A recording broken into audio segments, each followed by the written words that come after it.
성도 여러분 안녕하십니까? 네, 우리 행복한 안식일 시작하는 저녁이 되었습니다. 우리 화요기도회 때도 또 뵙지만 지난주에 제가 한 주간 사경회로 좀 비었었기 때문에 또 이렇게 새롭게 뵙는 분들도 계신 것 같습니다. 뵙고 싶었고요. 네, 하나님께서 우리 이문동교회 이번 안식일에 풍성한 복과 특별히 병상과 또 슬픔의 자리에는 치유와 또 하나님의 놀라운 생명으로 가득가득 채우시기를 간절히 바랍니다. 우리 여호수아서 같이 계속 보고 있고요. 우리 하나님 백성의 승리라는 큰 제목을 정해놓고 한 장씩 보고 있습니다. 오늘 그 6장 같이 보겠습니다. 내 앞에 여리고성을 무너뜨리라. 여리고성 첫 번째 전투와 승리 이야기를 같이 나누려고 합니다. 오늘의 주제 성구는 신약 성경에 있는 히브리서 11장 30절에 있는 말씀입니다. 히브리서 11장 30절 여러분 익숙하신 이 말씀인데요. 같이 소리를 맞추어서 낭독해 보겠습니다. 같이 읽으실까요? 믿음으로 7일 동안 여리고를 도니 성이 무너졌으며. 우리 히브리서의 기자는 성령의 영감으로 여리고성이 무너진 것은 무엇으로 한 행동이었다고 이야기하고 있습니까? 그렇습니다. 그렇죠? 이것이 또 이 여호수아 6장의 핵심 주제라고 생각이 됩니다. 오늘의 본문의 일부분을 좀 같이 보도록 하겠습니다. 여호수아 6장 15절로 21절에 있는 말씀인데요. 여호수아 6장 15절로 21절에 있는 말씀은 제가 읽겠습니다. 우리 중간중간에 본문이 또 계속 나옵니다. 제가 읽겠습니다. 일곱째 날 새벽에 그들이 일찍이 일어나서 전과 같은 방식으로 그 성을 7번 도니 그 성을 7번 돌기는 그날 뿐이었더라.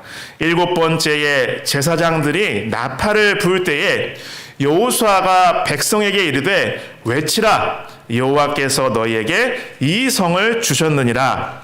이 성과 그 가운데 있는 모든 것은 여호와께 온전히 바치되 기생 라합과 그 집에 동거하는 자는 모두 살려주라.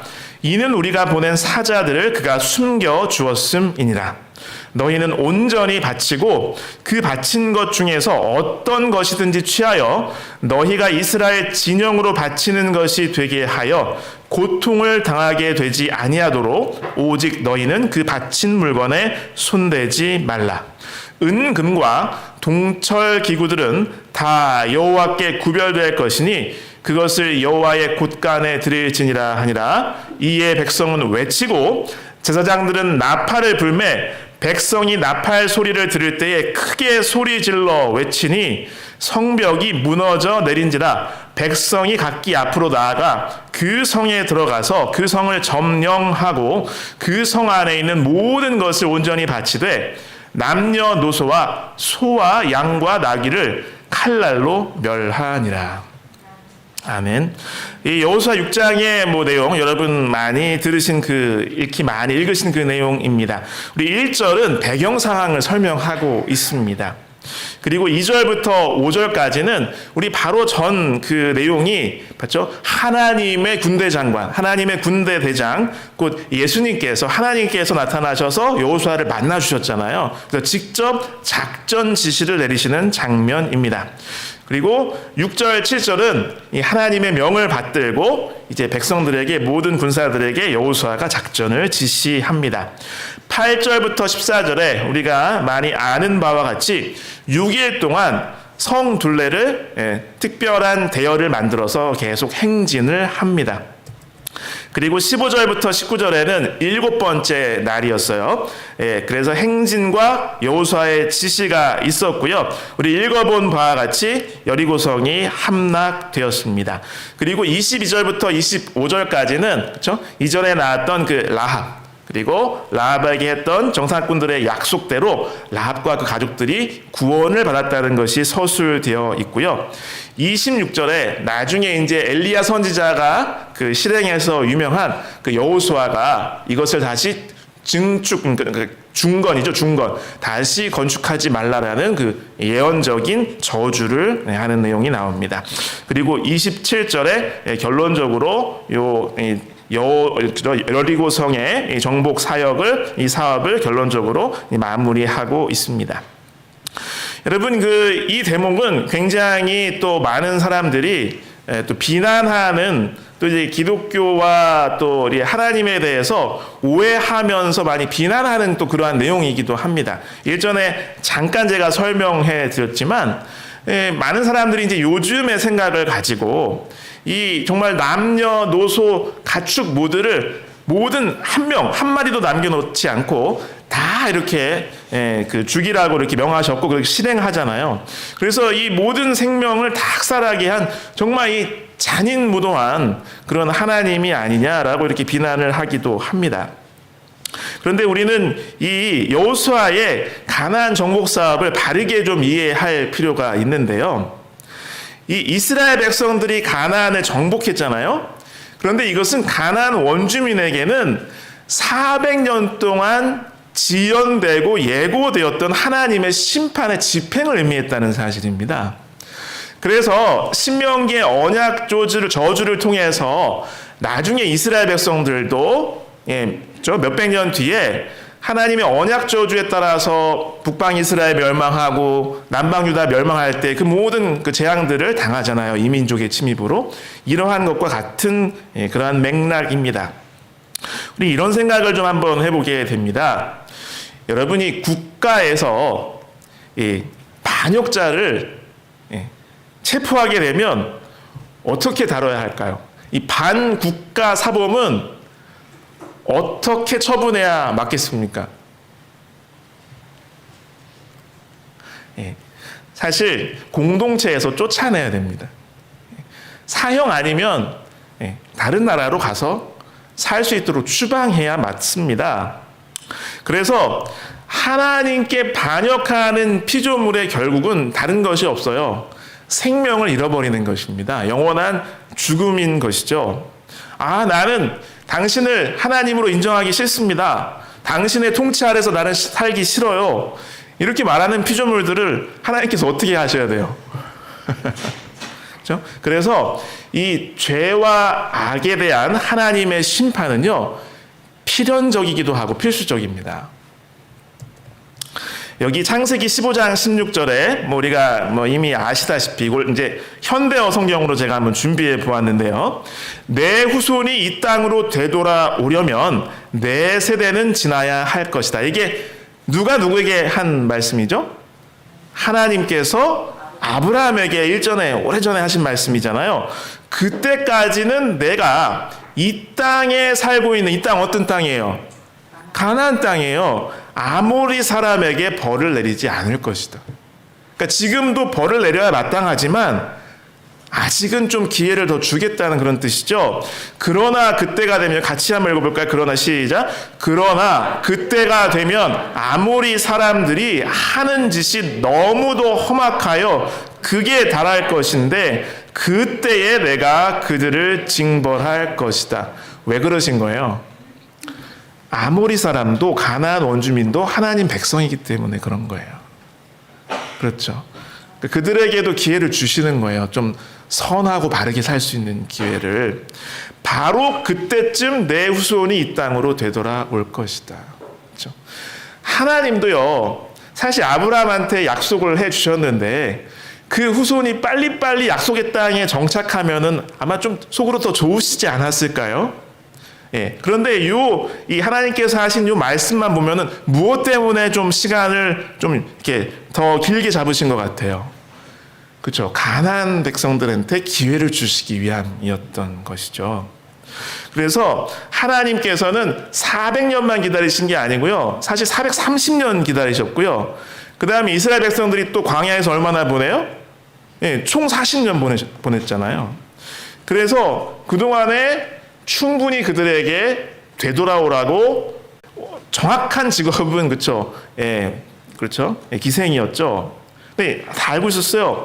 우리가 너를 심히 두려워하고 이 땅 주민들이 다 너희 앞에서 간담이 농나니 이는 너희가 애굽에서 나올 때 여호와께서 너희 앞에서 홍해 물을 마르게 하신 일과 이 몇 년 전 일이에요.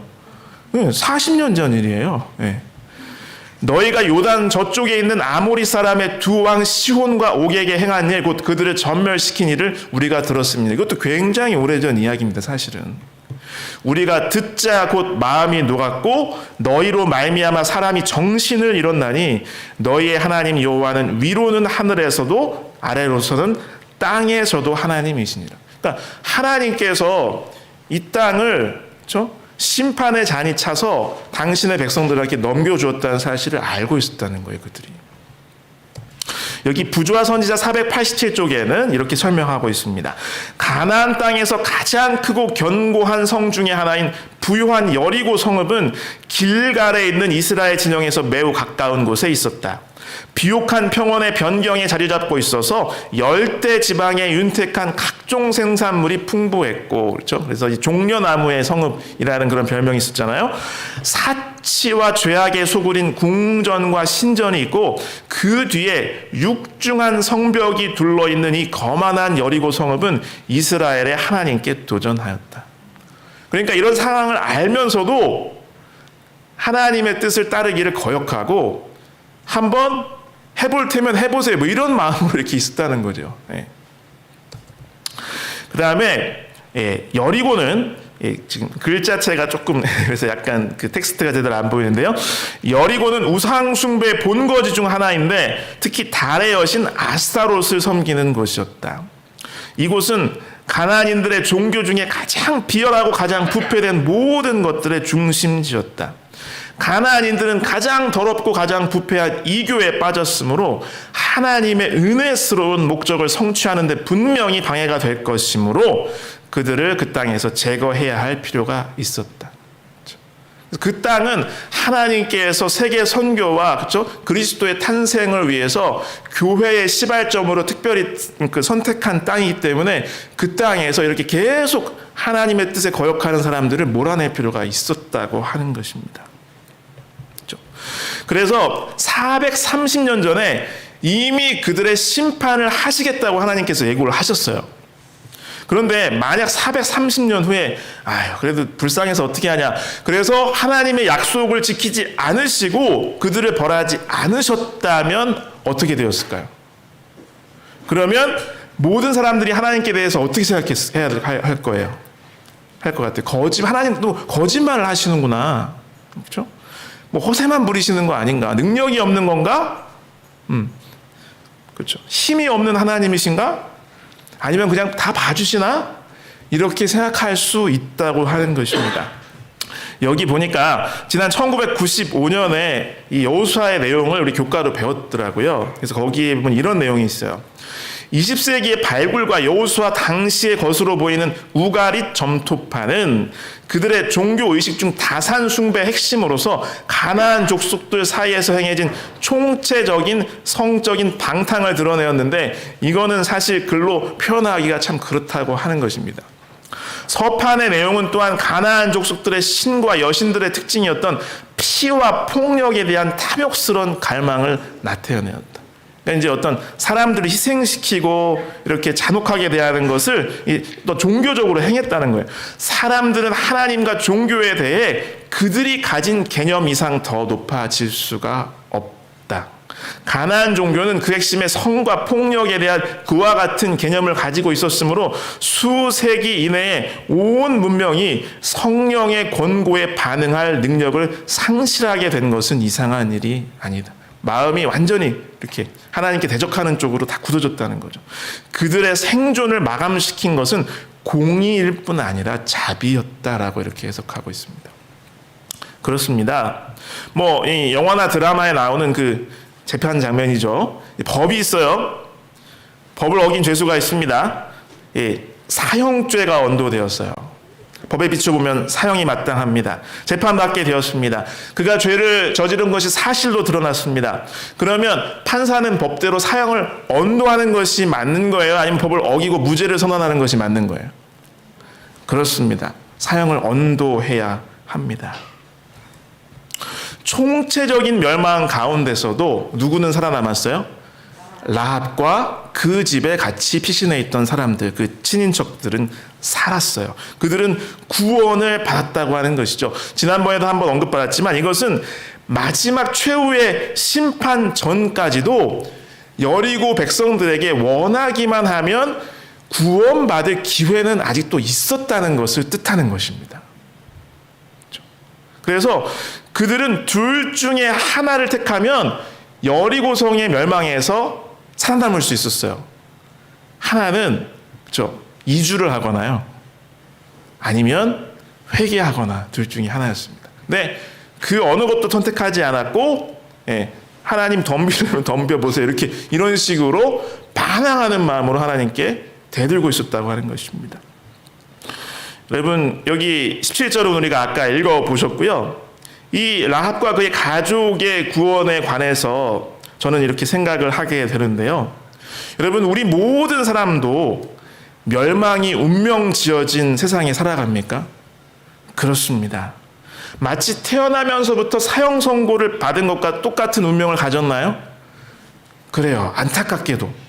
그러나 이 기생 라합이 하나님의 심판의 소식, 구원의 소식을 가지고 자기 삶 속에 누가 찾아와요? 정탐꾼들이 찾아왔을 때 그들을 숨겨주고 그들에게 자기의 구원을 간청했듯이요, 내 마음속에, 내 삶 속에 복음이 찾아옵니다. 예수 그리스도의 복음을 담고 그리스도께, 그분께 나의 구원을 의탁한다면 가까운 미래에 지구 종말이 온다 할지라도 그리스도께서 반드시 나도 구원해 주실 것을 굳게 믿으시길 간절히 바랍니다.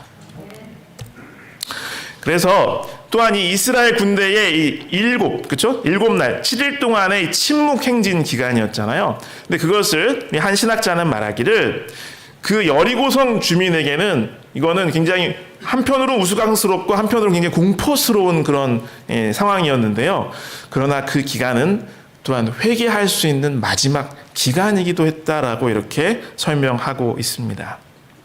그래서 이 오늘 본문의 1절의 말씀에 보면은 이런 말씀이 있잖아요. 그 당시 상황을 설명한 거죠. 같이 한번 읽어보겠습니다. 이스라엘 자손들로 말미암아 여리고는 굳게 닫혔고 출입하는 자가 없더라. 어쩌면 이렇게 굳게 닫힌 여리고의 성문은 돌아오라는, 회개하고 바른 길을 걸으라는 그 호소에 끝까지 그것을 귀를 닫고 무시하고 그들의 마음을 강팍하고 완고하게 회개하기를 거절한, 하나님을 거역하기로 그렇게 감히 결심한 여리고성 주민들의 마음을 상징하는 것처럼 보입니다. 여러분, 우리는 저들과 같이 마음을 굳게 해서는 안 되겠습니다. 여러분 잘 아시죠? 히브리서 3장 13절 말씀 같이 읽겠습니다. 오직 오늘이라 일컫는 동안에 매일 피차 권면하여 너희 중에 누구든지 죄의 유혹으로 완고하게 되지 않도록 하라. 아멘. 그리고 또 많은 분이 아시다시피, 그러면 왜 사람도 그렇고 모든 가축까지, 모든 생물을 하나님께서는 다 죽이라고 하셨냐? 여기 보면 여호수아가 뭐라고 말해요? 여호와께 온전히 밭이 되라고 되어 있죠. 그래서 너희는 18절에도 너희는 온전히 바치고, 그것을 그 당시 풍습대로 마치 전리품 수집하듯이 함부로 하면은 우리도 받침이 될 수가 있으니까 각별히 조심하라고 엄하게 경고를 하죠. 바로 금속으로 된 것만 바로 하나님께 구별된 창고에 집어넣었어요. 그리고 모든 생명체는 다 이렇게 죽였습니다. 그것은 마치 한 해 첫 수확, 그 농산물, 첫 수확물을 감사하는 마음으로 하나님께 바치듯이 이 가나안 정복 전쟁에서 주신 하나님의 첫 승리에 감사하는 마음으로 그 승리의 결과물들을 하나님께 제물로서 바친 것입니다. 그래서 또한 이 사건은 다른 모든 가나안 백성들한테는 엄중한 하나님의 심판의 시작이었어요. 그래서 하나님께서는 약속하신 것을 반드시 이루시는구나, 심판을 하겠다고 하시면 심판이 진짜 일어나는구나를 이걸 보여주신 거죠. 그래서 그들이 다시 아직 집행심판이 임하지 않은 사람들한테 또 한 번에 이것은 또 이렇게 강력한 회개 호소가 될 수도 있는 것입니다. 여러분, 베드로후서 3장 9절의 말씀을 잘 아실 것입니다. 우리 같이 읽어보겠습니다. 주의 약속은 어떤 이들이 더디다고 생각하는 것 같이 더딘 것이 아니라 오직 주께서는 너희를 대하여 오래 참으사 아무도 멸망하지 아니하고 다 회개하기에 이르기를 원하시느니라. 아멘. 여러분, 하나님의 심판이 반드시 있음을 잊지 않는 저와 여러분 되시길 간절히 바랍니다. 그렇죠. 주님의 재림이 계속 지연되고 있지만 주님께서 아예 안 오시려고 하는 게 아니잖아요. 그렇습니다. 주님께서 인류를 한 사람이라도 한 명이라도 더 구원하려고 기다리시는 이때에 우리도 이때를 낭비할 것이 아니라 회개하고 꼭 구원을 얻게 되시기를 간절히 바랍니다. 그리고 내 주변 사람을 한 명이라도 더 구원의 길로 초청하게 되시는 모든 우리 성도 여러분 되시길 간절히 바랍니다. 그래서 오늘 이 여호수아 6장은요, 내 삶 속에 나의 인생에 있는 여리고성이 무엇인가를 생각하게 만듭니다. 내 앞에 있는 여리고성, 내 마음속에 혹은 내 인생 속의 여리고성은 무엇인가? 하늘 가나안 땅에 들어가기 위해서 반드시 정복해야만 하는 내 인생의 여리고성이 있을 것입니다. 하나님께서는 우리도 여호수아 6장의 당신의 백성들처럼 우리도 승리하기를 원하실까요? 그렇죠. 열망하고 계십니다. 그래서 이 여리고성을 정복한 이 6장에는 그 비결들이 다 나와 있는 것이죠. 여기 그 여리고성에 관한 이런 설명이 있습니다. 히브리인은 이미 가나안에 들어갔으나 아직 그 나라 백성들을 정복하진 않았다. 인간의 안목으로 볼 때에는 이 땅을 정복하기 위해서는 뭐 거의 불가능했고요. 길고도 어려운 전쟁을 치러야 할 것처럼 보였다. 가나안에는 강대한 민족들이 살고 있었는데 그들은 그들의 영토의 침략에 대항할 준비를 이미 갖추고 있었다. 옛날부터 알고 있었고요. 여러 종족들은 공통된 위험에 대한 공포심으로 인해 일치단결하였다. 그들의 말과 철병거와 지형에 대한 밝은 식견과 전쟁을 위한 훈련 등을 생각할 때 그들이 훨씬 더 당연히 유리합니다. 게다가 그 나라는 견고한 성체로 방어되고 있었는데 그 성읍들은 신명기 9장에 그렇죠? 하나님께서 모세를 통해 주신 표현이면 크고 하늘에 닿게 이렇게 보인다는 것이죠. 가나안 땅에서 가장 크고 견고한 성이 여리고였습니다. 정말 하나님께 이렇게 아주 대담하게 도전하는 듯한 모습으로 서 있었던 것이죠. 여기 보니까 이 예전 그때쯤의 그 여리고성의 모습을 이렇게 요즘 이렇게 다 이렇게 연구해서 이렇게 해놨습니다. 이건 또 어떤 분이 현재 여리고 사진에다가 그 위치쯤에 이렇게 있었을 것이다 이렇게 해놨어요. 그래서 이렇게 그래서 내성과 외성이 돼 있습니다. 그래서 이게 그 이제 발굴이나 이런 걸 통해서 본 건데요. 여기 보면 외성의 높이가 7m예요. 그리고 내성은요, 이 지표면부터 그 아래쪽 이제 그 공격하는 입장에서 볼 때는 그러니까 9.14m 정도 되고요. 거기가 계속 이렇게 또 이렇게 흙으로 이렇게 쌓았기 때문에 이거를 이렇게 다 뭐 파괴하거나 뭐 그 올라가 가지고 여기에 가서 공격을 한다는 게 쉽겠어요, 어렵겠어요? 뭐 이거는 너무나 어려운 것이죠. 그래서 그 6장 1절에 보면은 문을 닫고 출입을 안 했잖아요. 왜냐하면 버티기만 하면 방어하는 쪽이 이기게 돼 있어요. 그러니까 버티면 또 다른 그 이제 주변에 있던 다른 민족들이 여리고성 공격하기 시작한다. 그러면 또 안에서 버티는 동안 와가지고 동맹군들이 와서 침략하는 이스라엘 백성들을 또 공격을 할 수도 있는 그런 상황이었다라는 것이죠. 여러분, 여리고성과도 같아 보이는 강력한 나의 신앙을 위협하는 그 대적이 내 앞을 막고 있을 때 우리는 어떻게 해야 할까요? 오늘 이 말씀을 통해서 이 여리고성을 무너뜨린 비결을 함께 나누고 배우기를 원합니다. 첫 번째 비결은 같이 읽으실까요? 무엇입니까? 하나님의 능력입니다. 뭐니 해도 하나님의 능력이라고밖에 말할 수가 없습니다. 여기 여호수아 6장 2절로 5절에 있는 말씀, 여기 2절을 먼저 한번 같이 읽어볼까요? 여호수아 6장 2절에 있는 말씀을 같이 읽겠습니다. 여호와께서 여호수아에게 이르시되 보라, 내가 여리고와 그 왕과 용사들을 내 손에 넘겨 주었으니. 이게요, 이미 신명기 7장 24절에 하나님께서 이렇게 하신 말씀을 그대로 이렇게 인용한 거예요. 예. 그들의 왕들을 너의 손에 넘겨주실 것이다. 근데 신명기 말씀하실 때는 이게 미래 사건으로, 미래 시제로 언급되어 있거든요. 그런데 여기 여호수아 6장 2절에 보니까 어떤 시제인 것 같아요? 그 시점이. 그렇죠? 이미 넘겨줬다 이렇게 말씀하셨잖아요. 예. 이거는 미래 일이지만 그만큼 확실하다. 이거는 내가 정한 것이다. 이렇게 확정하신 그런 말씀인 것입니다. 그래서 이것을 우리가 약간 어려운 말로 예언적 완료 시제라고 이렇게 말합니다. 그래서 이 여호수아에는 이와 같은 표현의 하나님의 승리에 대한 약속이 계속 반복됩니다. 하나님의 주권을 강조한 성경의 기록입니다. 여러분, 하나님께서 우리에게 주신 분명한 약속은 지금의 상황이 비록 너무 좋지 않더라도, 그래서 전혀 그것이 이루어질 기미가 보이지 않더라도 반드시 이루어질까요? 아멘. 그렇습니다.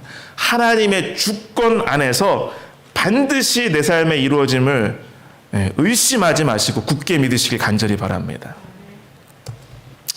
여기 다시 우리 3, 4절 이어서 읽겠습니다. 3절부터 너희 모든 군사는 그 성을 같이 읽겠습니다. 성 주위를 매일 한 번씩 돌되 엿새 동안을 그리하라. 제사장 7은 7 양각 나팔을 잡고 언약궤 앞에서 나아갈 것이요 7째 날에는 그 성을 7번 돌며 그 제사장들은 나팔을 불 것이며. 계속 읽겠습니다. 제사장들이 양각 나팔을 길게 불어 그 나팔 소리가 너희에게 들릴 때에는 백성은 다 큰 소리로 외쳐 부를 것이라. 그리하면 그 성벽이 무너져 내리리니 백성은 각기 앞으로 올라갈지니라 하시매. 우리 본문을 통해서도 확인하고 있지만 여리고성을 무너뜨리고 사실 이렇게 그곳에 가서 공격을 하고 그곳에 진출하는 데 있어서 사람이 한 게 있어요, 없어요? 그렇죠? 그저 사실 이건 누가 보거나 실제로 여리고성을 이게 정복할 때에 이렇게 행한 그 모든 것은 누가 하신 거예요? 하나님께서 하신 것이죠. 예. 여기 부조화 선지자 491쪽입니다. 이스라엘 사람들이 자기 힘으로 승리를 얻은 것은 아니었다. 그 정복은 전부 여호와의 능력으로 이루어졌으므로 그 성벽과 거기 포함한 것은 모두 그 땅의 처음 열매로서 하나님께 희생 제물로 바쳐야 하였다. 아까 설명드렸습니다. 또 가나안 정복은 그들이 자신들의 힘으로 싸운 싸움이 아님과 그들은 다만 하나님의 뜻을 집행하는 도구에 불과하다는 것과 그들이 재물이나 명예를 구할 것이 아니요 그들의 왕 여호와께 영광을 돌려야 한다는 사실에 깊은 감명을 받아야만 하였다. 아멘. 이 사실을 체험으로 알게 해주신 거죠. 첫 번째 승리를 통해서 앞으로 한 7년 정도 걸릴 것이지만 이 모든 것은 하나님께서 해주시는 거다라는 것을 이렇게 체험적으로 느끼게 하신 거죠. 여기 노란 부분의 이 증언의 말씀은 정말 저와 여러분이 마음속에 깊이 새겨야 될 말씀이라고 생각합니다. 여러분, 우리 또 이문동교회에서 여러 사역을 할 때에 이것은 하나님께서 하시는 일임을 꼭 잊지 마시기를 간절히 바랍니다. 나는 그분의 도구요. 온전히 영광은 누구에게 돌려야 돼요? 하나님께 돌려야 됨을 꼭 기억하시는 제가 되고 여러분 되시길 간절히 바랍니다. 여기 493쪽 이는 그들의 힘은 인간의 지혜나 그 능력에 있는 것이 아니요 오직 그들의 구원에 하나님께 있다는 것을 마음속에 감명시키려 하심이었다. 여러분, 구원은 오직 하나님의 손안에 있습니다. 여기 여러분 잘 아시죠? 우리 스가랴 4장 6절 뭐 잘 아시잖아요. 만군의 여호와께서 말씀하시되 이는 힘으로 되지 아니하며 능력으로 되지 아니하고 오직 나의 영으로 되느니라. 쉬운 성경에는 너의 능력이나 힘으로 되는 것이 아니라 오직 내 영으로만 된다라고 만군의 여호와께서 말씀하셨습니다라고 번역해 놓았더라고요. 여러분, 우리 수건 사업인 성전 건축과 모든 우리에게 맡겨진 사명 오로지 하나님의 능력으로 되는 것임을 잊지 않으시는 오늘 한 해가 되시기를 간절히 바랍니다. 이 부조화 선지자 493쪽입니다. 당신의 백성이라고 공언하는 자들이 보다 큰 능력을 받지 못하는 그 이유는 그들이 자신의 지혜를 크게 의지하고 여호와께서 저희를 위하여 당신의 능력을 나타내시도록 그분에게 기회를 드리지 않는 까닭이다. 우리가 내 마음대로 하고 다 결정하고 내 뜻대로 이렇게 움직이니까 하나님께서 우리의 의지를 존중하시기 때문에 어떻게 하실 수가 없다는 얘기입니다. 내 지혜로는 안 됩니다. 내 능력으로도 되는 것이 아니지요. 오직 하나님의 능력으로만 내 인생 속의 여리고성도 무너뜨릴 수 있음을 기억하시기를 간절히 바랍니다. 하나님께 기회를 드리시는 저와 여러분이 되기를 간절히 축원합니다. 하나님께서 일하실 것입니다. 두 번째, 내 삶의 여리고성을 무너뜨리는 비결은요. 두 번째 뭐예요? 자, 보이시죠? 믿음입니다. 믿음. 우리가 주제 성구에 읽은 바와 같죠. 예, 여기 아까 하나님께서 명령을 주셨고 여호수아가 똑같이 지시를 합니다. 그래서 제사장 7이 양각 나팔 7을 잡고 여호와 앞에 나가며 나팔을 불고 언약궤가 그 뒤에 따라가고요. 무장한 호위의 역할을 한 사람들이 그 앞에 서고요. 그 다음에 그 뒤에는 이제 각 지파의 대표들이 이렇게 행진을 했습니다. 여기 10절과 11절은 좀 같이 읽어보실까요? 10절과 11절입니다. 여호수아가 백성에게 명령하여 이르되 너희는 외치지 말며 너희 입에서 아무 말도 하지 말고 죄송합니다. 너희 입에서 아무 말도 내지 말라. 그리하다가 내가 너희에게 명령하여 외치라 하는 날에 외칠지니라 하고 여호와의 궤가 그 성을 한 번 돌게 하고 그들이 진영으로 들어와서 진영에서 자니라. 이렇게 유기를 한 것이죠. 제가 남은 부분을 빨리 읽겠습니다. 또 여호수아가 아침에 일찍 일어나니 제사장들이 여호와의 궤를 메고 제사장 7은 양각 나팔 7을 잡고 여호와의 궤 앞에서 계속 행진하며 나팔을 불고 무장한 자들은 그 앞에 행진하며 후군은 여호와의 궤 뒤를 따르고 제사장들은 나팔을 불며 행진하니라. 그 둘째 날에도 그 성을 한 번 돌고 진영으로 돌아오니라. 엿새 동안을 이같이 행하니라. 14절에도 계속 그렇게 했음을 기록하고 있습니다. 여러분, 이 여리고성을 무너뜨리고 그것을 정벌하기 위해서 하나님께서 이스라엘 백성들에게 명한 방법은 참 솔직히 어때요? 딱 느낌이 그렇죠. 너무 황당무계한 방법입니다. 사실 이렇게 돌다가 그 높은 성에서 궁수들이 공격하면 어떻게 해요? 그렇죠. 뭐 돌이나 예전 보면 뭐 기름이나 이런 것도 막 이렇게 내려서 쏟을 수도 있는 거고, 그렇죠. 사실 되게 이게 우스꽝스러운 방법이지 않습니까? 맞습니다. 미련합니다. 예. 그래서 우리의 주제 선고에는 이건 믿음으로 한 것이다라고 그렇게 이것을 해석한 것이죠. 이렇게 해설할 수밖에 없습니다. 여러분, 우리의 삶에도요, 하나님께서 명령하실 때 이것은 때때로는 굉장히 비상식적입니다. 비합리적이고요, 비논리적이고요, 비이성적으로 보일 때가 있습니다.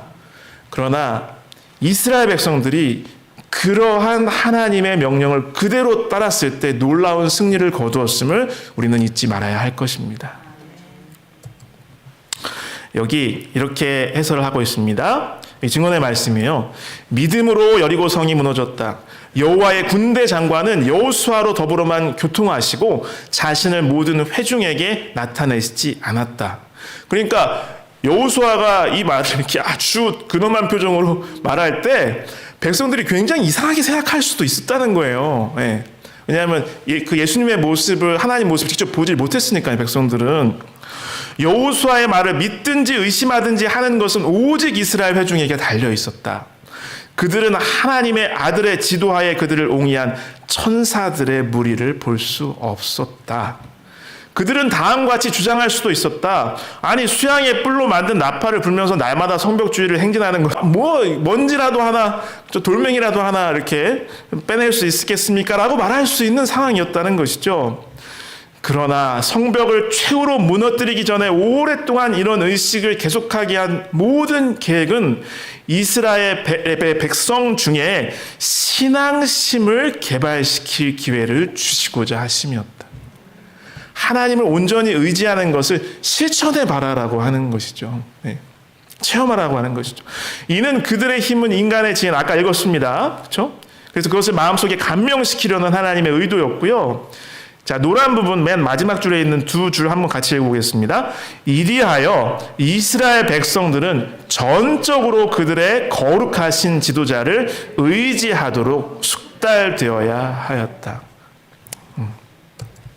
제가 읽겠습니다.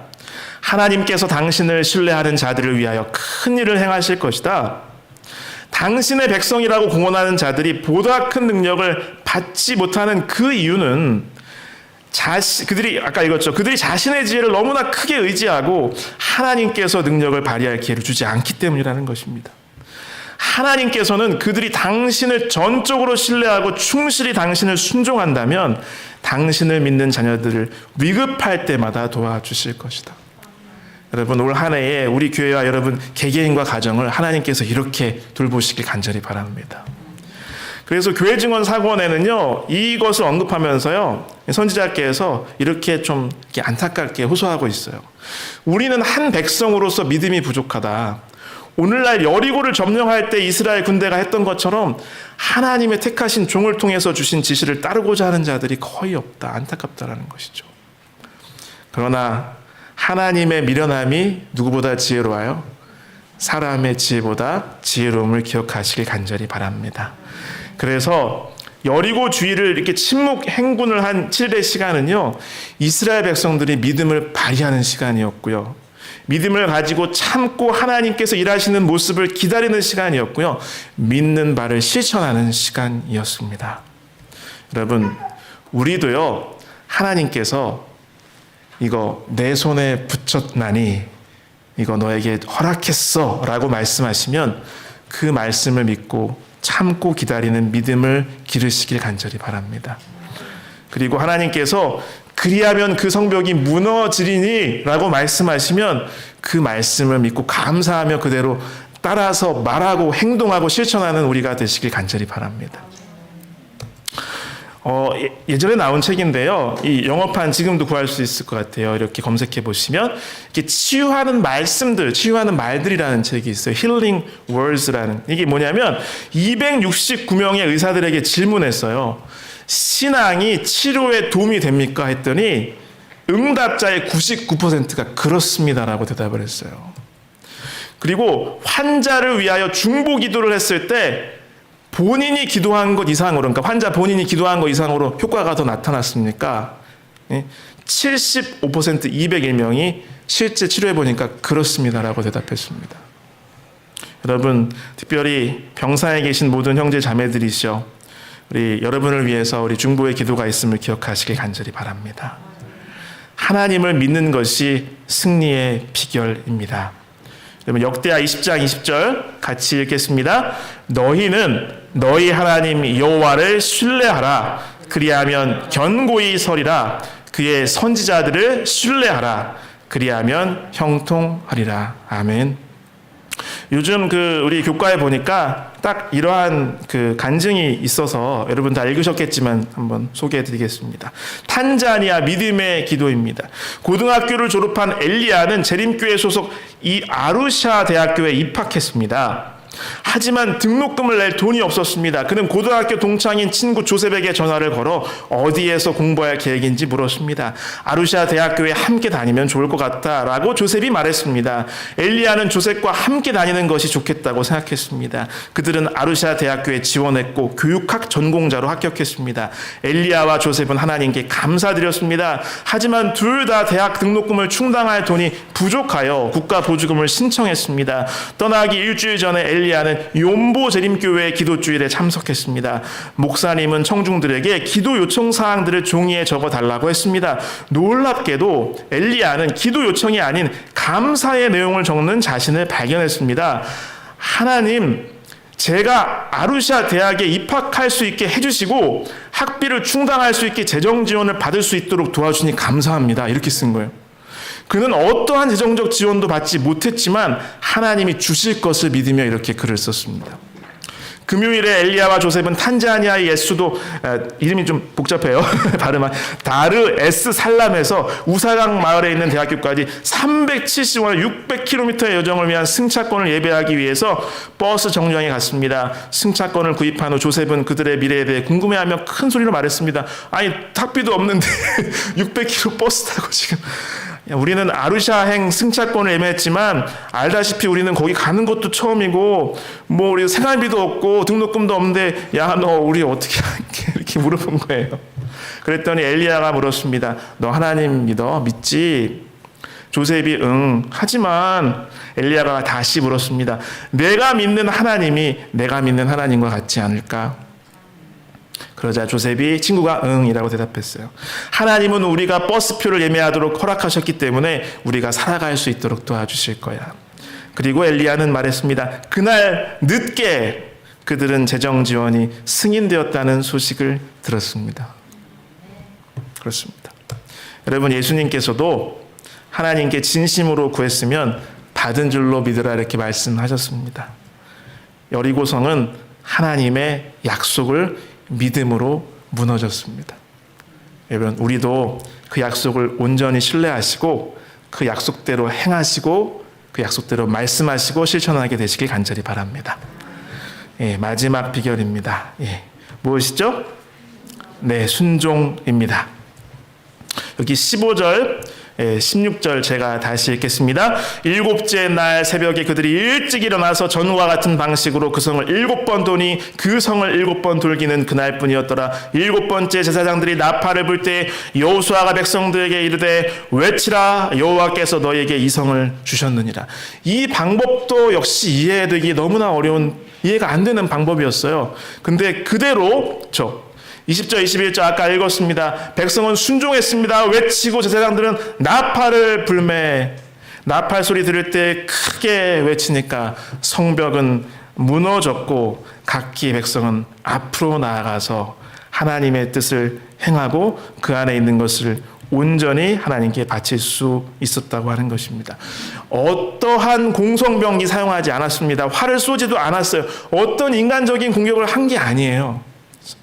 오직 나팔을 불라는 하나님의 명령에 순종했고요. 그때 맞춰서 소리를 지르라는 그 참 이상해 보이는 그 명령에 순종하였습니다. 하나님께서 여리고성을 무너뜨리셨습니다. 그렇게 견고하게 공들여 쌓은 것 무너뜨리셨습니다. 그렇죠? 이렇게 이해되지 않는 그런 것들을 그대로 순종하였을 때 하나님께서 승리를 주셨습니다. 여기 아까 처음에 소개해드린 예전 교과책에 보니까 이렇게 참 신기한 얘기가 나와 있더라고요. 그 당시 90년 정도에 발간된 고고학 한 학자가 기록한 책에서 인용한 건데요. 이 성경의 기록이 진실됨을 입증하는 고고학 증거들이 다 여리고성에 있다라고 이렇게 이야기하는 거예요. 고고학자들이 여리고에서 발견한 사실들을 조사한 최근 분석에서 브라이언트 우드 박사는 성경의 기록과 고고학적 자료 사이에 특별한 관련성을 탐지하였다. 뭡니까 이게 주황색인가요? 노란색인가요? 요 첫째, 둘째 요것만 한번 얘기해 주세요. 시작. 네 가지 증거들: 도기 측정, 단층학적 고려, 애굽의 갑충석, 방사성 탄소 측정 등은 도성의 주된 폐막 날짜를 정확하게 성경과 같은 시기 약 기원전 1410년으로 가리키고 있다고 하는 것입니다. 자, 대대적인 지진이 있었음을 증거하는데 실제로 성벽은 이스라엘 백성들이 각기 앞으로 나아가 성에 들어갈 수 있도록 온 둘레가 경사를 이루면서 무너져 내렸기 때문에 이렇게 거기서 이렇게 언덕 올라가듯이 계단처럼 올라갈 수가 있었다고 하는 것입니다. 그 다음에요. 아래 옹벽돌은 난간과 진흙 벽돌로 된 위 성벽 사이에 위치하여 성벽 위에 있게 된 라합의 집과 같은 많은 집들이 성벽에 살고 있는 가구들이 있었다는 것입니다. 자, 그 다음에요. 여호수아 6장 24절에 기록된 대로 불로 완전히 파멸된 증거도 있었다. 그 다음에요. 네, 곡식이 가득 찬 많은 항아리들이 발견되었는데 그것은 첫 번째로 공격이 봄철에 수확 직후에 있었다는 뜻이고 아직 많이 남아있으니까요. 두 번째, 오랫동안 포위당하지 않았고요. 아직 많이 남아있었으니까. 그렇죠? 세 번째, 고대 근동의 일반적인 관행과는 달리 도성은 불에 타기 전에 약탈당하지 않았다는 것이 드러난다고 하는 것입니다. 그렇죠? 놀랍죠? 네, 부조와 선지자 488쪽입니다. 여호수아는 하나님의 명령에 순종하여 이스라엘 군대를 정렬시켰다.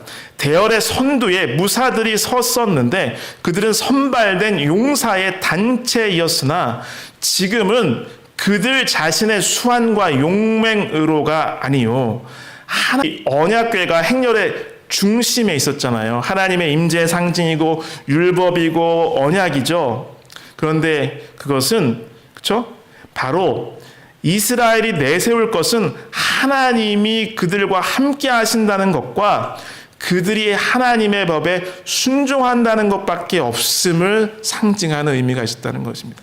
언약궤를 뒤따라서 이렇게 갔잖아요. 각 지파들의 대표들이. 여러분, 언약궤를 뒤따라 앞으로 주님께서 이끄시는 대로 전진하시는 우리 모두가 되시길 간절히 바랍니다. 여러분, 순종하지 않는다면요, 나는 진짜 그것을 믿는 것이 사실 아닙니다. 그렇죠? 이스라엘 백성들이 믿고 순종해서 행진하고 나팔도 불고 소리를 질렀을 때 그들이 승리의 열매를 거둘 수가 있었습니다.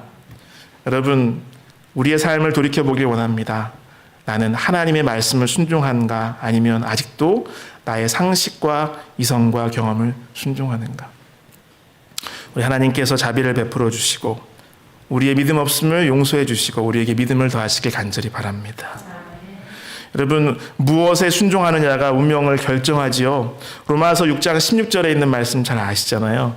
우리 같이 읽겠습니다. 너희 자신을 종으로 내주어 누구에게 순종하든지 그 순종함을 받는 자의 종이 되는 줄을 너희가 알지 못하느냐. 혹은 죄의 종으로 사망에 이르고 혹은 순종의 종으로 의에 이르느니라. 여러분, 저와 여러분은요, 의에 이르기로 하나님의 뜻 안에 이렇게 확정되고 예정되어 있는 사람들입니다. 그러나 선택은 하나님께서 우리에게 다 남겨두셨습니다. 여러분, 우리가 꼭 의에 이르는 순종의 종 되시길 간절히 바랍니다. 예, 여기 2번과 7과 맞죠? 이번에 거기 보면 읽어보셨을 텐데 여기 이런 순종에 대한 이야기가 있더라고요. 탄자니아. 예, 제가 얼른 읽어드릴게요. 제이콥은 7살에 하나님께서 자신을 목사로 부르신다는 것을 처음 느꼈습니다. 10대 때 그는 자신이 목사가 되느냐 정치가가 되느냐의 기로에 서 있음을 알게 되었습니다. 정치인이 되기가 훨씬 더 쉬워 보였습니다. 왜냐하면 몇몇 정치인들이 자꾸 이렇게 스카우트제의를 한 거예요. 그렇게 한번 해보면 어떠냐. 우리 사무실에 와서 도와라 이렇게 했다는 것이죠. 그 제안은 강력했습니다. 그 일은 쉽고 보수는 높을 것이라고 약속까지 했습니다. 그 제안은 목사가 되고 싶던 제이콥의 어린 시절의 열망과 충돌했습니다. 그런데 그는 아루샤 대학교에서 신학 공부를 할 돈을 마련할 수 없을 것 같았습니다. 제이콥은 정부의 재정 지원이나 장학금을 받을 자격이 안타깝게 안 되었습니다.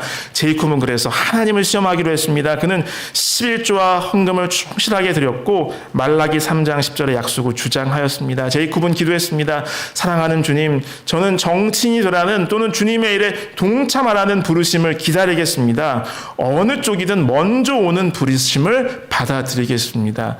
그것을 이제 신호를 주시기를 하나님께 기도했다는 거죠. 기도가 끝난 직후 제이콥은 한 지구 목사님으로 그 지구의 목사님부터 전화를 받았는데 다음 안식일에 그의 교회 한 곳에서 설교하도록 그를 초대를 하는 것이었습니다. 제이콥은 그 초대에 응했고 설교 뒤 교인들이 자신의 설교를 통해서 하나님을 찬양하는 것을 듣고 감동했습니다. 그는 여러 교회에서 정기적으로 설교하기 시작했고 이후 초등학교에서 부교목으로 일하게 되었습니다. 얼마 후 제이콥은 부교목을 그만두고 미디어 IT 회사를 설립하라는 느낌을 받았습니다. 이거는 아예 떠난 게 아니고 이제 그런 어떤 개인적인 확신이 있었나 봅니다. 하나님께서 이렇게 이끄시나 한 것 같아요. 그는 아루샤 대학교에 입학하기 위해 그 회사를 이용하여 교인들에게 도움을 청할 필요가 없을 만큼 충분한 돈을 마련해 주시기를 하나님께 기도했습니다. 곧 그의 미디어 IT 회사는 대학교 학비의 대부분을 낼 만큼 이익을 거두게 되었습니다. 해외에 살고 있는 친구들도 뜻밖의 돈을 기부하겠다고 나섰습니다. 그러니까 그의 목적은 항상 궁극적으로 뭐에 있었던 거예요? 신학을 공부해서 목회 나가겠다 이게 있었던 거예요. 그래서 제이콥은 대학에 입학할 때가 된 것인지 궁금했습니다. 그러던 중 그는 아루샤 대학교 근처의 한 교회에서 부목사로 봉사하도록 부르심을 받았습니다. 보통은 신학과 졸업생들이 그러한 부르심을 받았기 때문에 이례적인 연락이었습니다. 제이콥은 그 부르심을 받고 대학에 등록했고 오늘날 제이콥은 공부를 마무리하고 있습니다. 그의 설교는 이미 젊은이들에게 영향을 미치고 있습니다. 7살 때 하나님께서 그를 복음사역으로 부르셨음을 의심할 여지가 없었습니다. 그렇죠? 정치인이 됐다면 부귀영화를 누릴 수 있었을지도 모르죠. 그러나 그는 하나님을 섬기는 것으로 결정했고 아마 그를 통해서 하나님께서는 그 지역에 많은 일을 행하실 것이라고 생각됩니다.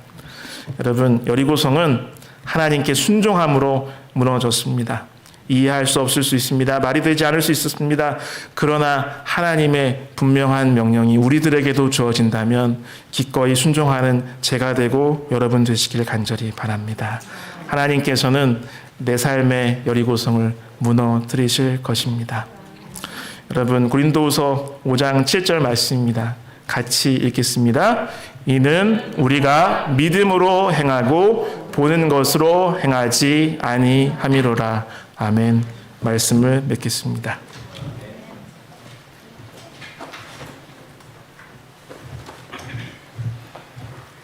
마치는 찬미는 563장입니다. 이 찬미 후에 말씀하신 진성수 목사님의 기도로 마치겠습니다.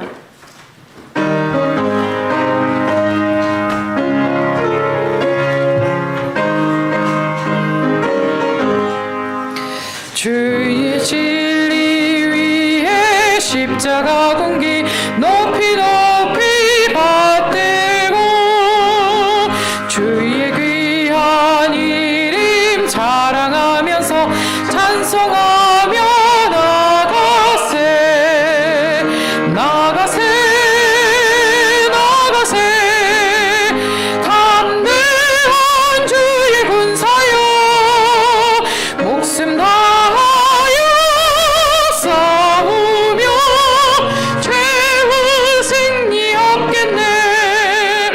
원수들이 비록 강할지라도 주의 군기 붙잡고 주의 진리 위에 굳게 뭉치어 분발하여 싸우세 나가세 나가세 담대한 주의 군사여 목숨 다하여 싸우며 최후 승리 없겠네. 산과 들과 바다 가는 곳마다 주의 군기 날리며 주의 귀한 소망 복된 소식을 온 세상에 전하세 나가세 나가세 담대한 주의 군사여 목숨 다하여 싸우며 최후 승리